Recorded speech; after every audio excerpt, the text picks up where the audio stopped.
let's move on now to right here, the lowest scored on Mal at the moment from at least the ones I'm watching. SSSS Dinah Xenon.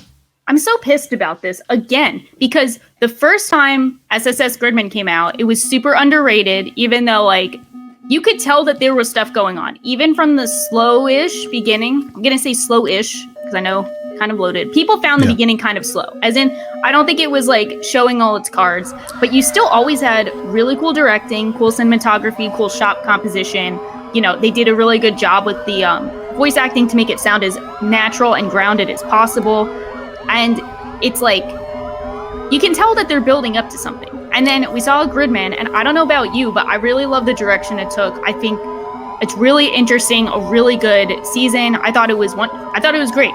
And that one is still pretty lowly rated too. Like, I think it's in the mid 7s. Let me double check. Or no, I think it's even lower.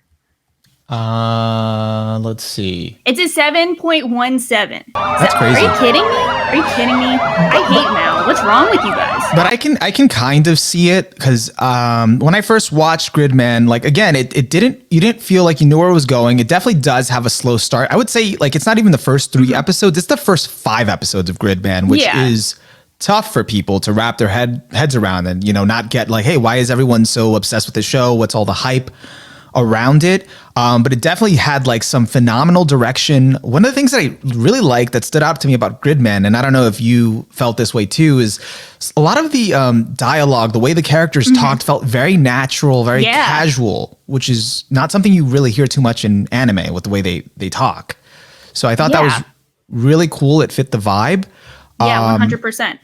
I don't feel like by the end of Gridman, I did like its ending. I did appreciate it. I liked what basically Gridman was dealing with was escapism. Yeah. So I thought it was a really clever way to tackle it once it did reveal all its cards. But I still don't think I appreciated it as much. Like I didn't get probably what everyone else got. You know, it's both its tokusatsu influences, everything else it was kind of doing. But, you know, because like getting into this one, I thought maybe I should refresh on Gridman and kind of like, even though it's not a sequel, just to appreciate everything Gridman was doing. So I can kind of see like they're probably going to do the same thing where they're going to slowly build up a foundation, but then there's all these layers to it. Yeah. So I actually recently watched a video by Man Mode called The Point of SSSS Gridman. And that video, if you have not watched it, phenomenal. Like, it's so cool too, because most of the time I think when a YouTuber does a video or an AniTuber does any kind of video, it's either because they give it like a 10 out of 10 and it's a favorite, or they hate it. Like there's rarely ever a middle ground. And his video is like how this show I originally thought was like a 4 out of 10 became an 8 out of 10 over the runtime. And I thought that was really cool because that's such an experience that we all feel, especially watching seasonals, where we're like, okay, I'm not really feeling the show too much. And then like the more you watch, you're like, wait a minute, this is showing all its cards. It's really good. It's kind of showing like the intentions it had behind all those cryptic first episodes. Yeah. So like when you kind of build up to that, you're like, wait, this is kind of just how I felt while watching it too. And he does such a great job of exploring every aspect of it that it's like one of the coolest, like, you know, most refreshing videos I've seen in a while. And he actually makes you feel like it's very relatable because he makes you feel like, you know, you think you've watched all these anime and you should know by now. But even you, like as a so-called, you know, seasoned anime fan, didn't catch all these things. Like, how could you not pick up all these things with Gridman? But there just was all these things that weren't apparent that you really had to kind of really pay attention, you know, and it did wear non-anime influences. So so he does a good job of kind of explaining that and making it kind of relatable to the viewer. So again, if you haven't watched it, really good video. And it made me really appreciate Gridman and its ending and everything it was doing a lot more. Yeah. So that gave me a good foundation now where to have like, I guess, more patience with Dinah Xenon and what it's doing.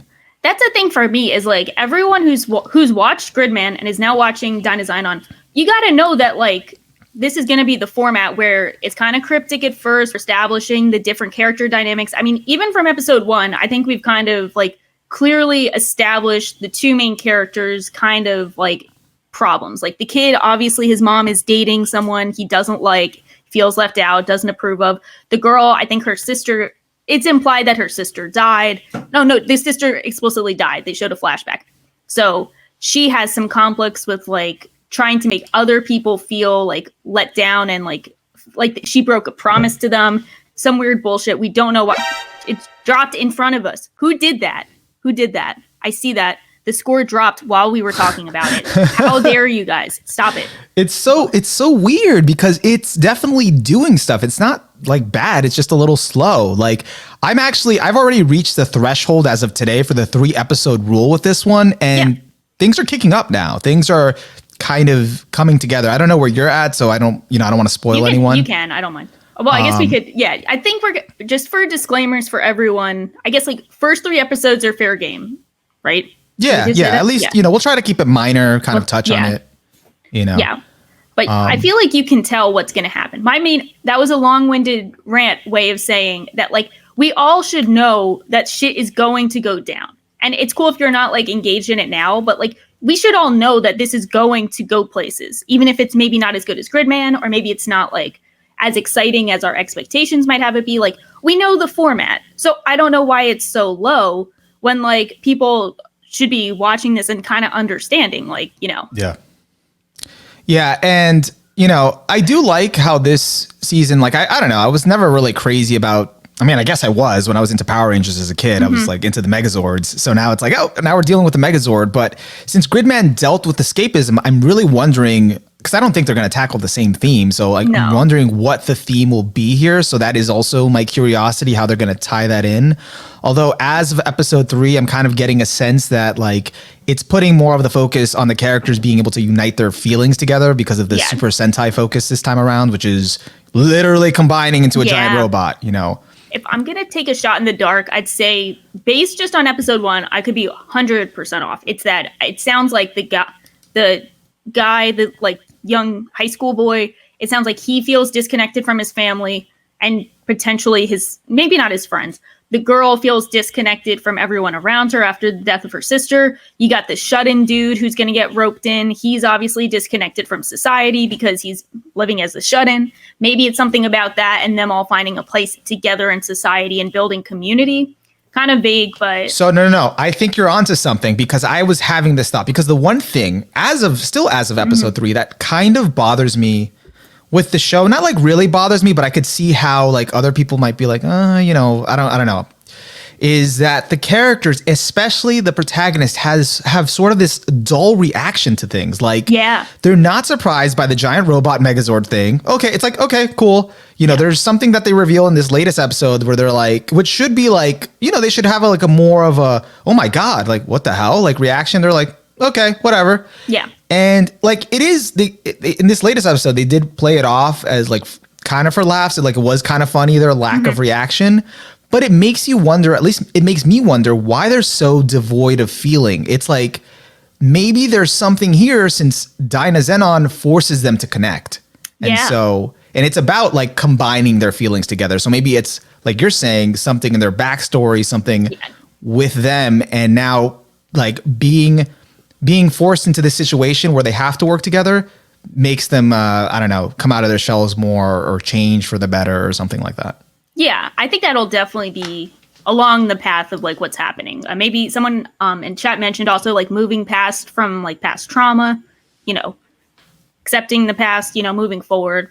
But I'm here to see how they address it. I liked how Gridman addressed it, and I'm liking the tone of this. There's already super interesting shots that we've seen, interesting shot composition. Like I've already loved the directing, and like it's only 1 episode in, so.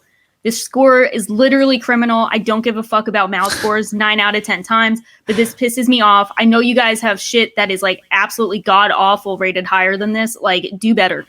Shaw is literally the villain this episode. I'm the villain. I'm the villain. Give a fuck. I'm the villain, but I might be the anti-villain. You guys got to see. You guys got to see. The only other thing I have to say about the show, more on a surface level, is we have a character that looks both like Akane and Rika combined. At the same time. She's on the villain side. She has the thighs. She has the So they boobs. just made one. Yeah. She has Akane's hair. But Minami acts like the Rika. Minami's the main girl. That's goes to high school with the kid.